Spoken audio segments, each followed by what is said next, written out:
السلام علیکم ورحمۃ اللہ وبرکاتہ۔ محترم ناظرین، میں ہوں محمد فیصل اور آپ دیکھ رہے ہیں الفہد ایوننگ اکیڈمی۔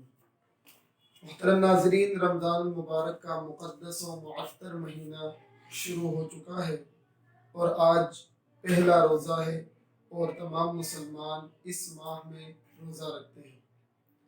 آج سے ہم ایک سلسلہ شروع کر رہے ہیں جس میں انشاءاللہ آپ کے سامنے رمضان کے فضائل اور اسی طرح روزے داروں کی فضیلت اور رمضان المبارک کے دیگر مسائل آپ حضرات کے سامنے بیان کریں گے۔ آج جس عنوان کو لے کر آپ کے سامنے حاضر ہوں وہ ہے روزے کی فرضیت اور روزے کی فرضیت کے لیے ماہ رمضان کو منتخب کرنے کی وجہ کہ اللہ رب العزت نے رمضان کے علاوہ کسی اور مہینے کا انتخاب کیوں نہیں کیا۔ تو سب سے پہلی بات، روزے کی فرضیت، اللہ رب العزت کے کلام قرآن مجید سے بھی روزے کی فرضیت ثابت ہے اور احادیث مبارکہ سے بھی روزے کی فرضیت ثابت ہے۔ قرآن کریم میں اللہ رب العزت ارشاد فرماتے ہیں، یا ایھا الذین آمنوا کتب علیکم الصیام کما کتب علی الذین من قبلکم لعلکم تتقون۔ ترجمہ اس آیت مبارکہ کا یہ ہے کہ اے ایمان والو، تم پر روزہ فرض کیا گیا ہے جس طرح تم سے پہلے امتوں پر روزہ فرض کیا گیا تھا، توقع ہے کہ اس کے ذریعے سے تم پرہیزگاری اور تقوی کرنے لگو۔ محترم ناظرین، روزہ جتنا گرا اور شاق امر ہے، مشقت والا کام ہے، اسی طرح یہ روزہ اتنا عام بھی ہے، کیونکہ اگر روزے کی تاریخ پر ہم غور کریں تو معلوم ہوتا ہے کہ یہ روزہ دنیا کی قدیم ترین عبادات میں سے ہے،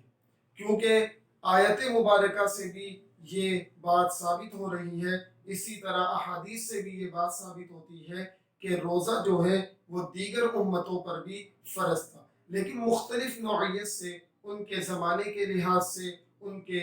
احوال کے لحاظ سے مختلف طریقوں سے روزہ فرض تھا۔ امت محمدیہ کے لیے ماہ رمضان کے مکمل روزے کو فرض کیا گیا ہے۔ اس کی وجہ کیا ہے؟ اس کی وجہ یہ ہے کہ اس کی اصل حکمت تو اللہ رب العزت کو معلوم ہے، لیکن قرآن اور احادیث کے پیش نظر یہ کہا جا سکتا ہے کہ اس ماہ کو چند ایسی خصوصیات حاصل ہے جو کسی اور ماہ کو حاصل نہیں۔ اس ماہ کو جو خصوصیات حاصل ہے ان میں سے سب سے بڑی خصوصیت یہ ہے کہ آسمانی تمام تر کتابیں اور تمام تر صحیفے اسی ماہ میں نازل ہوا۔ بالخصوص قرآن کریم کا نزول اسی مہینے میں ہوا، جیسا کہ اللہ رب العزت کا ارشاد ہے، شہر رمضان الذی انزل فیہ القرآن، یعنی یہ رمضان کا مہینہ ہے جس میں قرآن کریم نازل ہوا۔ اس ماہ کی دوسری خصوصیت یہ ہے کہ اس ماہ میں ایک نفل کا درجہ فرض کے برابر ہو جاتا ہے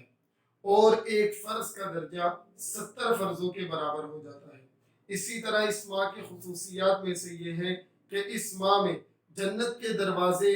کھول دیے جاتے ہیں، جہنم کے دروازے بند کر دیے جاتے ہیں، شیطان کو اس مہینے میں قید کر لیا جاتا ہے، اور اسی طرح روزے داروں کے لیے افطار کے وقت سمندر کی مچھلیاں دعائیں مغفرت کرتی ہے، اور ہر روز روزہ داروں کے لیے جنت کو سجایا جاتا ہے، اور اسی طرح روزے دار کی منہ کی جو بو ہے وہ اللہ کے نزدیک مشک سے بھی زیادہ پسندیدہ ہے، اور اسی طرح رمضان کے آخری راتوں میں روزے داروں کو مغفرت کی جاتی ہے۔ یہ اس ماہ کی خصوصیات میں سے ہے جس کی وجہ سے اللہ رب العزت نے روزے کی فرضیت کے لیے اس ماہ کا انتخاب کیا۔ لیکن افسوس کے ساتھ کہنا پڑتا ہے کہ آج ہٹے کٹے اور تندرست مسلمان روزے کو چھوڑ دیتے ہیں، روزہ نہیں رکھتے۔ ان مسلمانوں کو فکر کرنی چاہیے اور سوچنا چاہیے کہ وہ کس خسارے میں ہیں اور کتنی بڑی غلطی کر رہے ہیں۔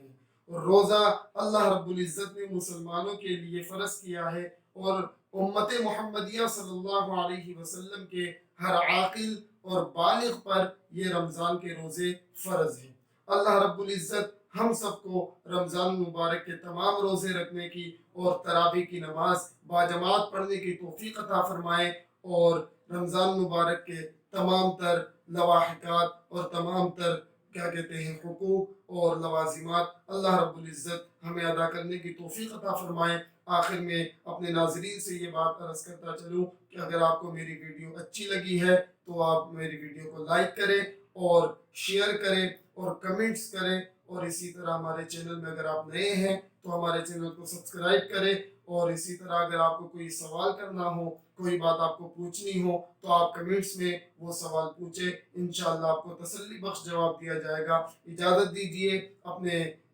میزبان محمد فیصل کو، آئندہ نیکسٹ ٹائم کسی اور ٹاپک کو لے کر آپ کے سامنے حاضر ہوں گا۔ دیکھتے رہیے الفہد ابن اکیڈمی۔ السلام علیکم ورحمۃ اللہ وبرکاتہ۔